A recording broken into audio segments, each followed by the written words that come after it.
बाही दाहिने गौरी पुत्र गणेश, पांच देव रक्षा करें ब्रह्मा विष्णु महेश। जगत जननी मां जगदम्बा को नमन करता हूं, देवादिदेव भगवान महादेव शिव को नमन करता हूं। इस देवालय में उपस्थित सभी देवताओं को नमन करता हूं। व्यासपीठ और व्यासपीठ पर विराजमान महाराज जी को नमन करता हूं। आप सभी माताओं को, बहनों को, बेटियों को और भाइयों को, मित्रों को, सभी को प्रणाम करता हूं। बहुत अच्छी कथा महाराज जी सुना रहे थे। महाराज जी की कथा बहुत अच्छी है। अगर मैं कुछ बोलूंगा तो बहुत कड़वा बोलूंगा, जैसे मेरी खराब शकल है ना, मैं बातें भी खराब ही करता हूं। मां और महादेव, मां और महादेव, मां और महादेव, दुनिया में यदि कुछ है तो बस मां और महादेव, इसके सिवा सब झूठा है। लेकिन मां और महादेव हर घर में है, मां और महादेव हर मन में है, मां और महादेव हम में से हर एक में है, बस समझने का अंतर है। दुनिया में सबसे बड़ी यदि कोई है तो मां है, महादेव से भी बड़ी मां है। और ये किसने बनाया? ये नियम भी महादेव ने बनाया। माता सती अपने पिता के यहां चली गई यज्ञ में, महादेव की बात को काटकर, पति की बात नहीं मानी। सती से बड़ी पतिव्रता कौन है? कोई नहीं है। लेकिन सती भी मां है ना, जैसे घर में आप सब हो, ऐसे ही मां, ऐसे ही महादेव। पति की बात कहां मानती है हमारी बहन बेटियां, माताएं? दुनिया में हर महिला का ये दुख है कि दुनिया का सबसे बुद्धू आदमी अगर पल्ले पड़ा तो मेरे पल्ले पड़ा। और यही है भोले बाबा। हर ज्ञान, हर विज्ञान, जितनी भी कलाएं, जितने भी शास्त्र हैं, सबका उद्गम अगर कोई है तो वो महादेव शिव है। और दुनिया में सबसे भोले हैं तो महादेव शिव है। महादेव ने मना किया, मैं 15-20 मिनट लूंगा आपके। 5 मिनट में क्या होगा? इतनी दूर से चल के आया, 20 मिनट में तो जा भी था रास्ते में। पूरा महादेव ने मना किया, मत जाइए। मेरी मां मानी नहीं, अपने पिता के यहां चली गई। नारी को सबसे ज्यादा प्रेम अपने पिता के घर से होता है। लेकिन जब नारी अपने पति की बात न मानकर पिता के घर में जाती है तो उसे वहां अपमान और हताशा झेलनी पड़ती है। अपने पति का भी अपमान झेला और क्रोध में आकर अपने आप को अग्नि को समर्पित कर दिया। महादेव को जब ये पता लगा तो उन्होंने महाकाली और वीरभद्र को आज्ञा दी, जिस दुष्ट के कारण मेरी पत्नी की ये दशा हुई है उसको जीवित मत छोड़ना। और उसकी रक्षा के लिए यदि स्वयं हरि विष्णु, ब्रह्मा जी और इंद्र भी आए तो उनमें से किसी को मत छोड़ना। है व्यास जी, ऐसा ही नहीं है? मैं एक भी बात अशास्त्रीय बोलूंगा ही नहीं, या तो शास्त्रों से बोलूंगा या इतिहास से बोलूंगा। अपनी पत्नी के सम्मान के लिए मां को त्यागा क्यों? क्योंकि मां ने श्री हरि विष्णु पर अविश्वास किया, इसके लिए मां को त्याग दिया। लेकिन जब उनके सम्मान की बात आई, जब उनके प्रतिशोध की बात आई, तो वीरभद्र जो महादेव शिव की सबसे प्रचंडतम शक्ति है और महाकाली सती का रूप, सती भी महाकाली और मां पार्वती भी महाकाली, वीरभद्र और महाकाली को कहा जिसके कारण मेरी पत्नी की ये दशा हुई उनमें किसी को छोड़ना मत। और उनकी रक्षा के लिए यदि स्वयं श्री हरि विष्णु, ब्रह्मा जी और इंद्र भी आए तो उनको भी जीवित मत छोड़ना। इसका अर्थ समझते हैं आप? दुनिया में जो है वो या तो मां है या महादेव है। महादेव ने बताया परिवार का क्या महत्व होता है, पत्नी के मान सम्मान का क्या महत्व होता है, और पत्नी का जीवन में क्या स्थान होता है। शिव कभी अकेले नहीं होते, शिव सदैव अपने परिवार के साथ होते हैं। अकेले शिव की कोई महत्ता नहीं है, शिव की महत्ता शिव परिवार के साथ है। और मां ने दिखाया, जब गणपति महाराज का शीश कट गया, मां ने दिखाया आज तुम भी आ जाओ, तुम्हारे सारे देवी देवता आ जाए, कोई भी आ जाए, यदि मेरा बेटा जीवित नहीं हुआ तो तुम में से किसी को छोड़ूंगी नहीं। शिव परिवार से सीखो एक दूसरे से प्रेम करना, एक दूसरे के लिए त्याग करना और एक दूसरे के स्वाभिमान, सम्मान और अस्तित्व की रक्षा करना। तर्को के प्रतिष्ठा श्रुतियों विभिन्न नासौ गुरुर्यस्य मतम न भिन्नम धर्मस्य तत्वं निहितं गुहायाम महाजनो येन गते च पंथा। तर्कों के द्वारा मैं कुछ भी सिद्ध नहीं कर सकता। मैं कितनी बहस कर लूं, आप कुछ और नए तर्क लाएंगे। और जितनी भी पुस्तकें हैं, जितनी भी स्मृतियां हैं, जितने भी ग्रंथ हैं, उनमें कुछ ना कुछ असमानता जरूर होती है। नासौ मुर्यस्य मतम न भिन्नम, ऐसे तो कोई ऋषि, ऐसे तो कोई मुनि, ऐसे तो कोई विद्वान, ऐसे तो कोई महात्मा नहीं होते जिनके मत में भिन्नता न हो। अब व्यास जी महाराज बैठे हुए हैं, ये भी शिव के भक्त हैं, मैं भी शिव का भक्त हूं। ये शिव तत्व की अलग से विवेचना कर रहे हैं, मैं अलग से विवेचना कर रहा हूं। तो विचारों में, मनुष्य के विचारों में कुछ ना कुछ भिन्नता होती है। अब धर्मस्य तत्वं निहितं गुहायाम, इससे धर्म का जो तत्व है वो गुप्त रह गया है। तो अब करे क्या? महाजनो येन गते च पंथा, जिस रास्ते पर हमारे बड़े लोग, जिस रास्ते पर हमारे महापुरुष, जिस रास्ते पर हमारे अवतार, जिस रास्ते पर हमारे भगवान चले हैं, हमें वही चलने योग्य रास्ता मानना चाहिए। बहुत सारे लोग कहते हैं कि भगवान का अवतार दुष्टों का विनाश करने के लिए होता है। बिल्कुल झूठ बोलते हैं। भगवान का अवतार हमें और आपको कर्तव्य पथ सुनिश्चित करने के लिए होता है। जिसकी इच्छा मात्र से सारे ब्रह्मांड में प्रलय हो सकती हो, वो किसी अकिंचन मानव, राक्षस या किसी भी जानवर को मारने के लिए खुद आएगा, इसकी आवश्यकता नहीं है।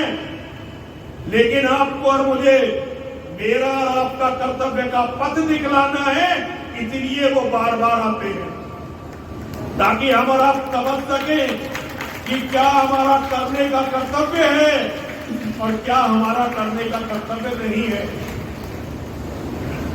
मेरी माता जगत जननी मां जगदम्बा का अपहरण हो गया, रावण मेरी मां को चुरा कर ले गया। भगवान राम ने यदि ये सोच लिया होता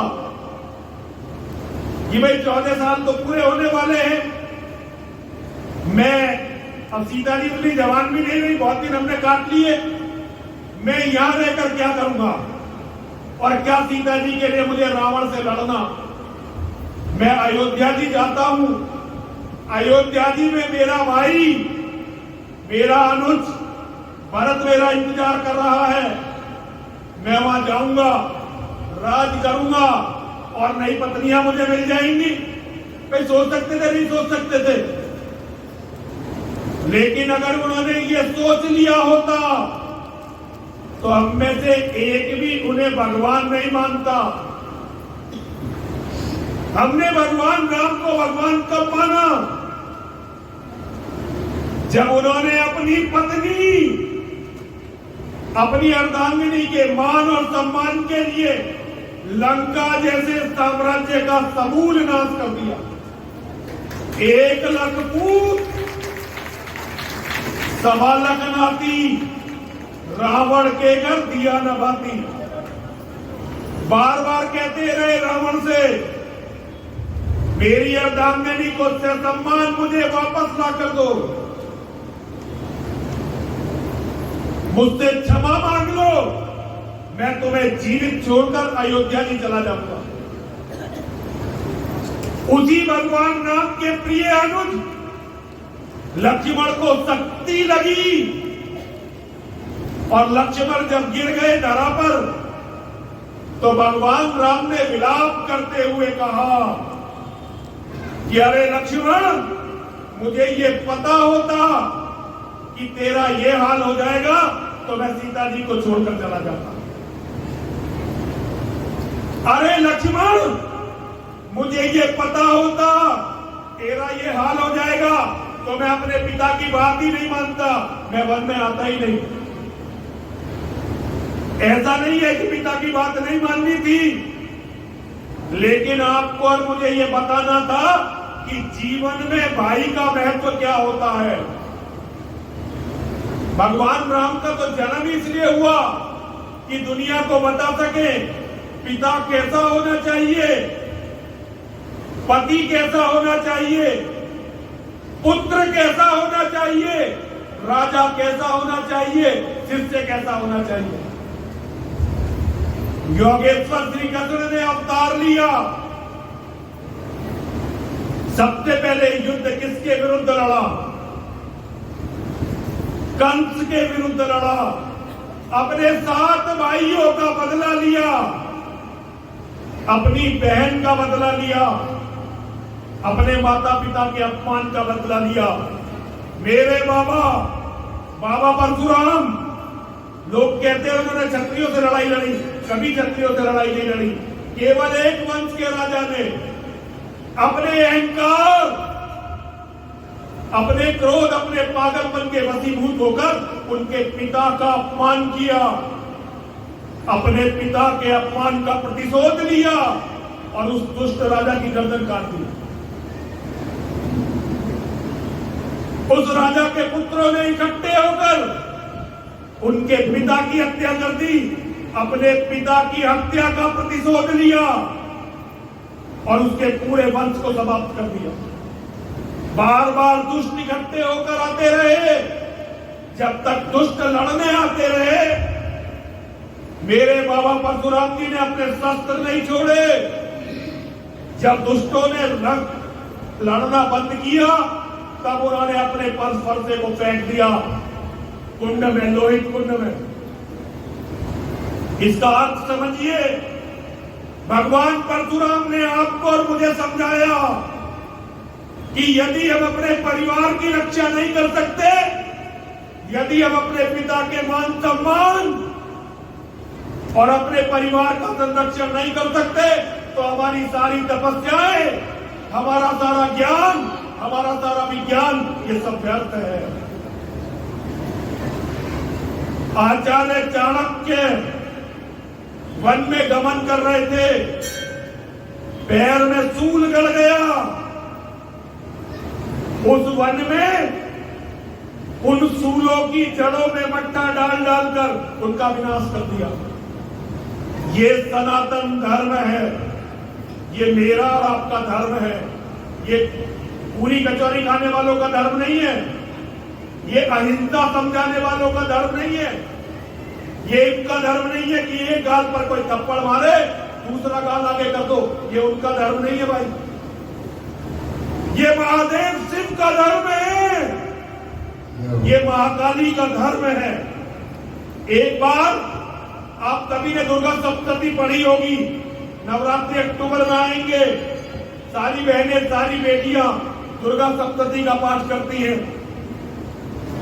एक बार मेरी मां दुर्गा दुष्टों से लड़ रही थी। एक राक्षस युद्ध में आया जिसका नाम था रक्तबीज।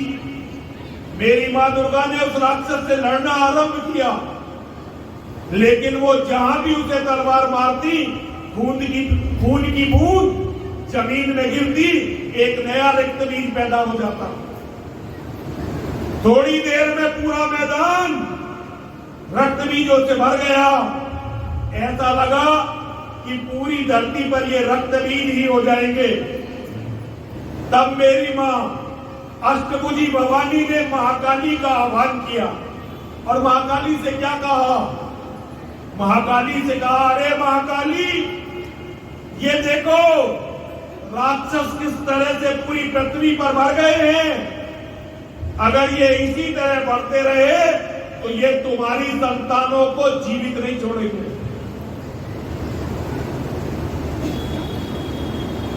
प्रकृति का सबसे सुंदर रूप है मां। मां से बड़ा कोई नहीं, मां से बड़े तो महादेव भी नहीं। अगर महादेव को धरती पर आना है तो अंजना की जरूरत पड़ेगी। अगर विष्णु जी को धरती पर आना है तो कौशल्या और देवकी की जरूरत पड़ेगी। मां से बड़ा कोई नहीं है भाई। मां को हम परमात्मा का ही स्वरूप मानते हैं। ऐसे ही मां का एक रूप है महाकाली। जब मां को यह पता चला कि मेरी संतानें खतरे में हैं और ये रक्तबीज मेरी संतानों को मार सकते हैं, उन्हें नष्ट कर सकते हैं, तो मां ने रक्तबीजों से लड़ना शुरू किया। सारे रक्त मां का सबसे बड़ा धर्म है। यदि मां की संतानों पर कोई संकट है तो मां का सबसे बड़ा धर्म है अपनी संतानों के शत्रुओं को न केवल मार दे, बल्कि जरूरत पड़े तो खून भी पी जाए। ये एक मां का धर्म है। और आज की माताएं, मेरी जो बहनें हैं, मेरी बेटियां क्या करती हैं? एक एक कीड़ा पैदा करती है। बेटा नहीं होता है। मेरा वेद कहता है एक बेटे के होने से तो बेटे का न होना अच्छा है। इसमें बेटियों की गिनती नहीं होती। अगर किसी के घर में 15 बेटी हैं और एक बेटा है तो उसे एक बेटा गिना जाएगा। और मैं कोई बेटियों का विरोधी नहीं हूं, लेकिन जो धर्म कहता है वो कभी झूठ नहीं होता। और धर्म ये कहता है कि एक बेटे के होने से तो बेटे का ना होना अच्छा। आप एक बेटा पैदा करो अपने मनोरंजन के लिए, अपने स्वार्थ के लिए, इससे अच्छा आप बेटा पैदा ही मत करो। क्योंकि मैं ये जानता हूं, मेरा धर्म कहता है, वैसे सारी माताएं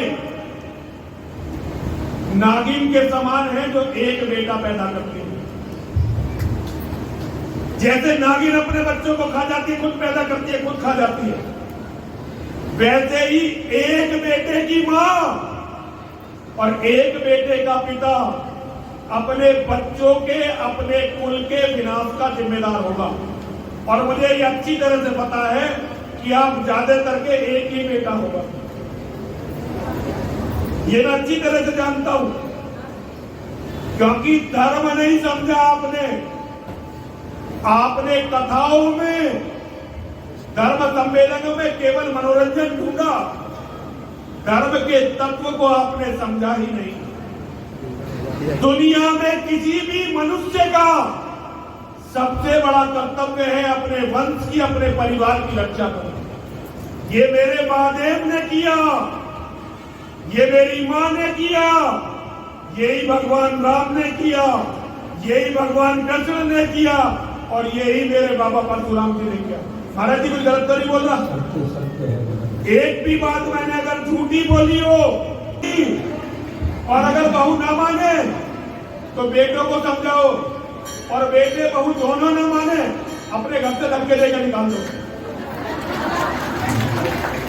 मजाक नहीं कर रहा हूं मैं, मजाक नहीं करता। आपको ये समझाने की कीमत मेरा सर है, इसी के लिए, क्योंकि मैं हर कीमत पर सच बोलता हूँ। 24 घंटे मुझे मुसलमान मारने के चक्कर में रहते।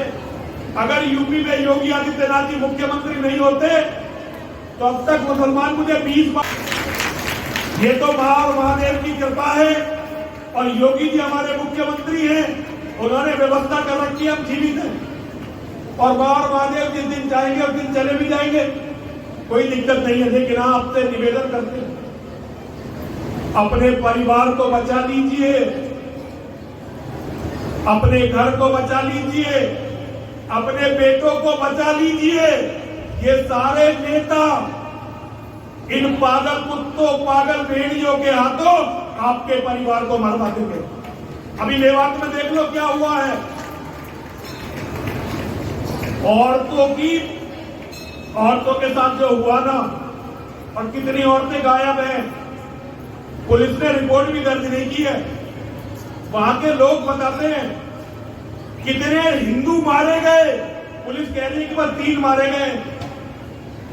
जो वहां मौके पर थे वो बताते हैं कि कितनी। इससे बचने का काम नेताओं का हो गया जी पूरा। अच्छा ठीक है, समय हो गया। मैंने अगर कुछ गलत कहा हो तो मैं व्यास जी से भी क्षमा चाहता हूं, आप लोगों से भी क्षमा चाहता हूं। लेकिन धर्म ये कहता है अपने परिवार को बचाइए, और परिवार तभी बचेगा जब आपका परिवार बढ़ेगा, परिवार मजबूत होगा। और परिवार कभी पैसे से मजबूत नहीं होता। परिवार के सदस्यों से और उनके आपसी प्रेम से मजबूत होता है। जरा सभी लोग 3 बार मेरे साथ बोलेंगे, और सभी बोलेंगे भैया मुझे पता चलनी चाहिए कि मैं जिंदा लोगों में आया हूं। बोलिए, विजय मिले या वीर गति, सब महादेव के नाम, जीते जी रण छोड़ के जाना, वीरों का नहीं काम। मजा नहीं है भाई। विजय मिले या वीर गति,